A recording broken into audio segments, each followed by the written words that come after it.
What's up, guys? It is Jay Beeps here, and welcome to my channel. Super League. Unless you've been living under a rock, you obviously know what has happened with the Super League. Premier League Big Six, Real Madrid, Barcelona, I think it was AC Milan, Inter Milan, and Juventus, have all joined together to create a Super League. Okay, here's where I'm stuck on this issue. Obviously, I live in America. The Premier League is on channel NBC. The Bundesliga is on Fox Sports. The Serie A, La Liga are on ESPN+. I don't even know what the French League is on. FA Cup is ESPN+. Can't watch that. Champions League, Europa League, I know the Champions League is on CBS All Access. I don't even know where the Europa League is. Some Premier League games are stuck on Peacock. So there isn't like one simple like soccer channel I can turn it on, be like, oh yeah, I can watch this game. In order to watch I have not watched the Champions League game since the Spurs-Liverpool final. Like, that was the last Champions League game I watched. I think I watched on like a Twitter stream like the last 5 minutes of the Man U PSG game where Marcus Rashford scored that penalty. That's in the last like two or three Champions League seasons. Those are the only games I've watched. I've yet to see a Champions League game currently. Now that comes down to a lot of issues, mainly it's just all these TV rights contracts. It changes every year. It used to be back on Fox Sports, which I loved because with my family's cable thing, I got Fox Sports. I would come home from school every day, every Wednesday, every Thursday. I'd sit down, I'd watch Champions League up until dinner, have dinner, then go do my homework and stuff. But now last season it was on TNT, and I get TNT, but I wasn't really able to watch many of those games because I had a lot of other things going on, playing my actual soccer. And now it's on CBS All Access, which I don't have, so I've not been able to watch any of those games. Now, if the Super League is on a base network, like if it's on an ESPN, it's going to be really hard for me to not be against it, purely because of the fact of the reach. If you don't know, in America, ESPN is the sports network.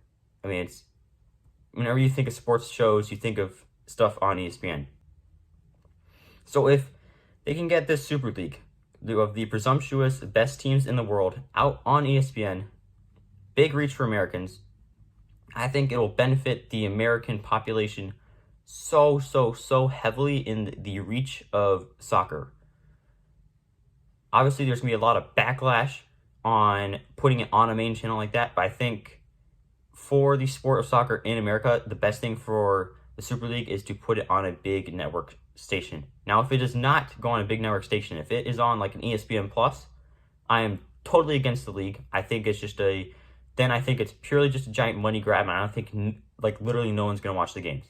Now, the actual formation of it, I actually think it'll be pretty bad, because I would love to see, if this actually goes through and is an actual thing, the teams are going to end up being full of, not even North American players. It's going to be full of a bunch of backups, It's going to be, championship quality, sorry, you championship fans, but, none of those guys for the big countries are even going to be playing for their teams. So it's okay, if they have no chance whatsoever of making a start with their international team, they're going to go sign up for those teams. But I just feel like it's going to completely backfire in 1 or 2 years, because all of these players are going to ask to be released, they're going to ask to be transferred, or they're just going to simply quit playing. And then it's going to be a giant legal battle. And I feel like in 5 years, the Super League will be completely gone because it's a giant money grab. Nobody's going to watch it if it's not on a main channel network. If it's on a main channel network, I'll watch it. But I don't understand why. I also don't really like UEFA's response, because I'm pretty sure I haven't seen much develop on this, but I'm pretty sure they just added the new 36 team Champions League. I think it's really bad timing, because they're pretty much saying, oh, we're not going to be able to thrive without you. The game is going to be dead without you. So here's a peace offering. So they're basically giving all the leverage to the Super League. By the way, we can't this league will not, Champions League will be terrible. No one's going to watch it because it's just going to be Bayern and PSG steamrolling everybody, meeting in the final every year, or Dortmund. And without these big teams to provide competition to them, it's going to be so boring and predictable. The timing of the Champions League thing is terrible. Because, I mean, again, the Super League essentially unless you've been blind, the Super League is dominating sports right now. American shows that never talk about soccer are talking about the Super League. And I do not reflect the opinions of the stupid Americans who know nothing about soccer saying, oh yeah, this is perfect. It is not perfect at all. I think it's eye-opening. I'll say that. It's very eye-opening to really just to everyone who's watching it, like, oh, hey. I mean, we've all known it's all about money. I mean, North Americans, I don't know what it's like over there in Europe. We know everything they do is for money. There's constantly players being cut and traded away purely for money. Like, I don't know how it is over there in European soccer leagues, but over here in America and a lot of our leagues, we have a salary cap where each team is allocated a certain amount of money to spend on their players. That way, you can't be spending you can't be spending $10 million on 10 different players just because you have more money. That's kind of how they neutralize it, even though, I mean, if you know anything about the NFL, the Tampa Bay Buccaneers, I mean, old players who are still good, they could go to trash teams and they could make $10 million, but instead they'll just ring chase and they'll go to a really good team for like $1 million, just get a free ring and leave. So that's kind of how they got around the whole thing of, like, you know, the salary cap. I don't know how it is over there in Europe, but over here in America, it's a pretty frequent thing for us in sports of players being cut or traded away or released purely because of how much money they're going to be making. Again, I had no clue if that's how it works. I think each club is designed based like that. It's completely different over here in America. But I also just think this, again, back to the Super League, it's just not going to work. Like, in principle, it works out amazing. This is a very, very American idea. I will say that. Because, again, American sports businesses are not, I mean, they'll say they're for the fans, but, I mean, a couple of them still are, but in reality, it's a business. The Super League is a business idea. It's not a move for the fans. It is purely a move to benefit the entirety of the people who own these clubs. And you can't tell me I'm wrong in saying they're going to earn an extremely high amount of money. Because all this press that's generating, and, you know, I say, you know, I saw pictures of fans outside of Anfield saying, oh, the club is dead.